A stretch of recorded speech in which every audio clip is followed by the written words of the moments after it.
Hey, a guy named Uncle Mike? He looks like he should be in ZZ Top. He is the best rock DJ I've ever heard, according to City Search magazine. According to the Saigon Times, DJ Uncle Mike is renowned for his ability to deftly mix classic beats from 80s new wave to 70s funk and 50s rock and roll. What? And then Amy Sacco at Bungalow 8 says, girls, Uncle Mike is not a toy. Is he a toy? Is he not a toy? Well, I've got him here right now, ladies and gentlemen. The one, the only, the world famous New York DJ, Uncle Mike. Yay!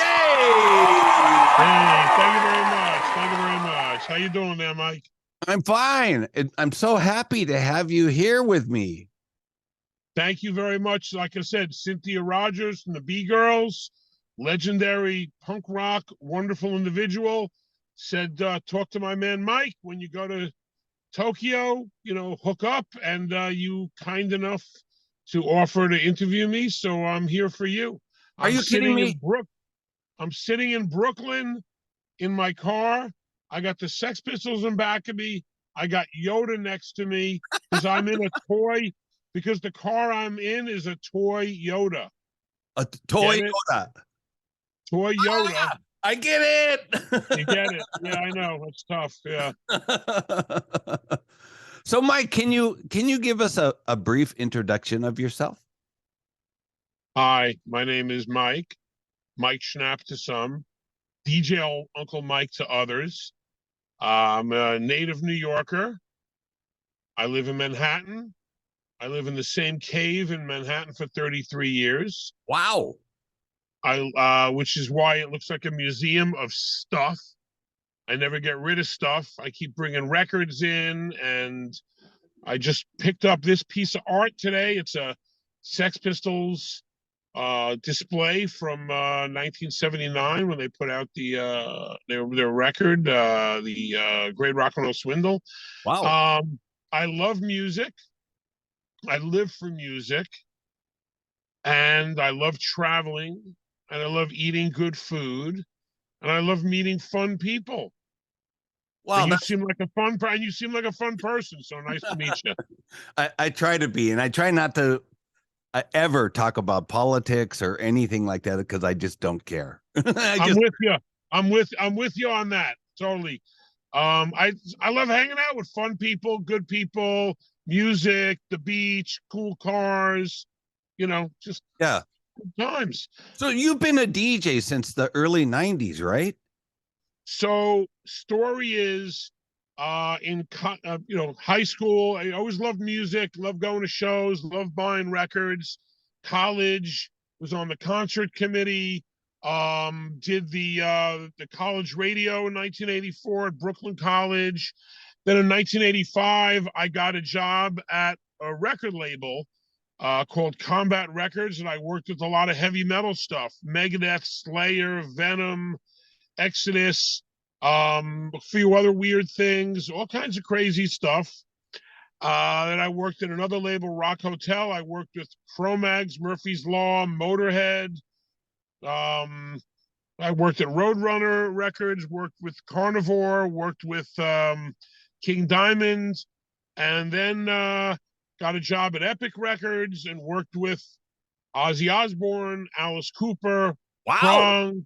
Prong, Suicidal Tendencies, Sepultura, Pearl Jam, Rage Against the Machine, a lot more. And then I was at EMI Records. I got to do A&R and sign a band called the Fun Loving Criminals. And I know that band.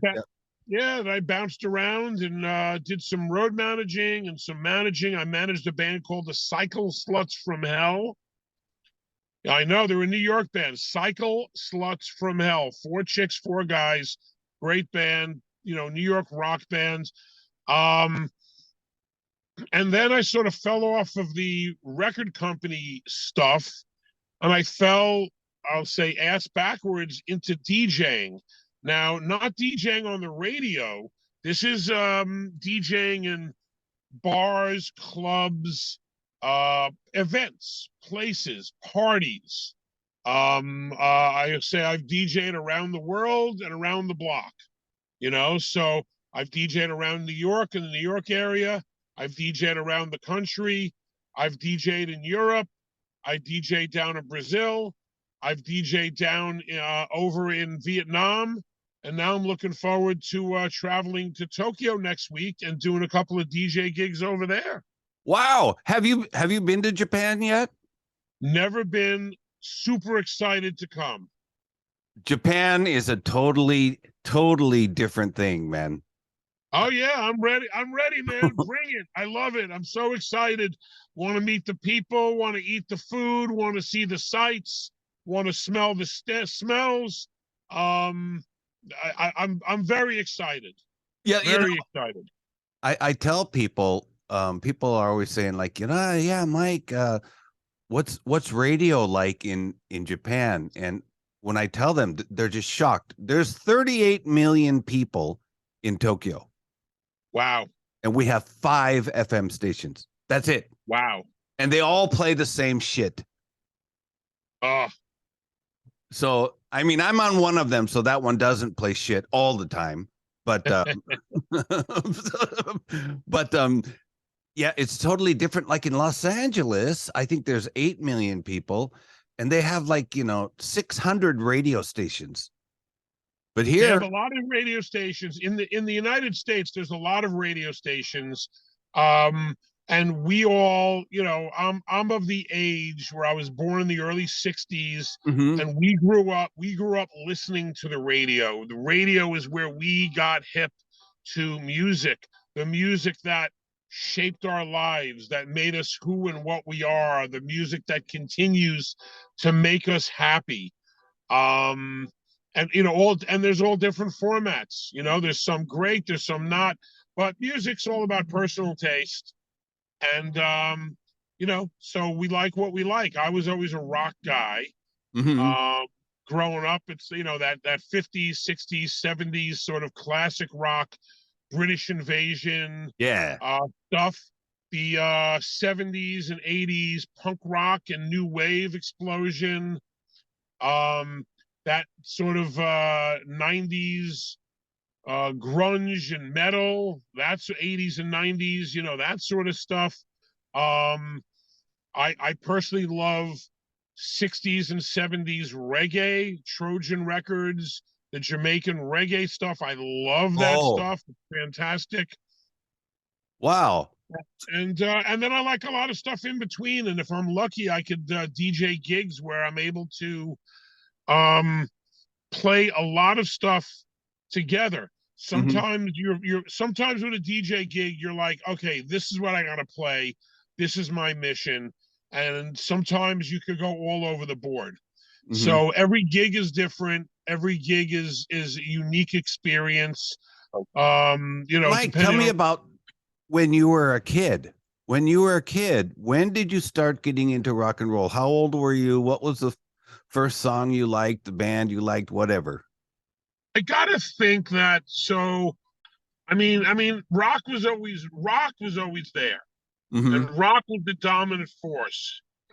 I remember when I was really young, like 6, 7 years old, hearing the Doors and being like, "Oh, that sounds really cool." Some people hate them. I really thought they were kind of cool. And when I was in grade school, we'd hear different stuff, and then I got into like junior high, like 13 years old, and 13th birthday, the bar mitzvah, I got bought a stereo, got bought a record player. Wow. And I started buying records. But even before that, when I was I think 11 years old, up in sleepaway camp, my mother, God bless her, she brought me up a little portable record player. And she brought me a bunch of 7-inches. And I remember she must have gone to the guys at the record store going, what's 11-year-old gonna like? And good for these guys. So she brings me up Frankenstein by the Edgar Winter Group. Yeah. What a mind-blowing song that is. The other song I remember was Hocus Pocus by a band called Focus, which both of those are instrumentals. They're instrumentals. and they're crazy. Hocus Pocus by Focus has the most insane repetitive riff, and I love that. And then like an Elton John, The Streak, a few other things. And then when I was 13, I started buying records. They gave me like an Elton John and a Stevie Wonder record with the stereo. And then I went out and I bought Brain Salad Surgery by Emerson, Lake and Palmer. And Emerson, Lake and Palmer, Brain Salad Surgery blew my freaking mind. Oh my gosh. And then after that, so I'm like 13 and I just start, buying records, and you start talking to people. What do you like? What do you like? Your friends, thank God for your friends, because your friends tell you what they like, and you start trading. I like this, I heard this, and started, obviously, look, the Beatles, the Rolling Stones, like the Doors, the Who, the Animals, Pink Floyd, the Grateful Dead. I was a tremendous Grateful Dead fan. And then punk rock started blowing up. And I remember Sex Pistols, the Ramones, the Clash, and then that new wave stuff, the Cars, the B-52s, the Talking Heads, Joe Jackson, the Police, that sort of stuff. And then, once you get into it, you get all these tangents and you just start figuring stuff out. And I love stuff.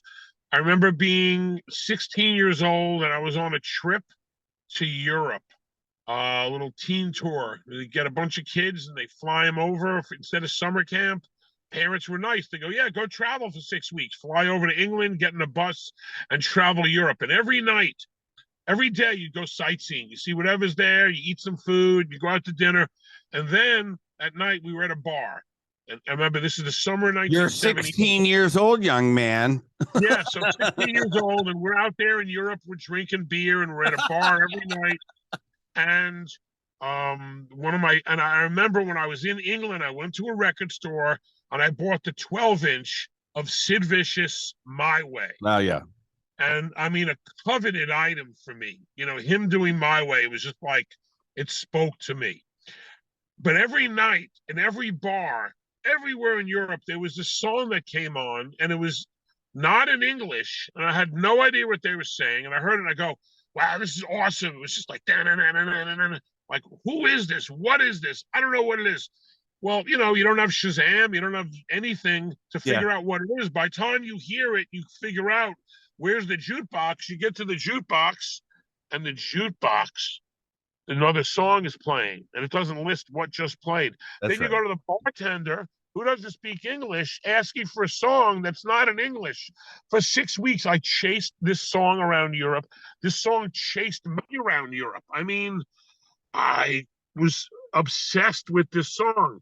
Like, finally, I get back to New York, and finally, I don't know how I figured it out, but I found the album, and I was like able to, buy it.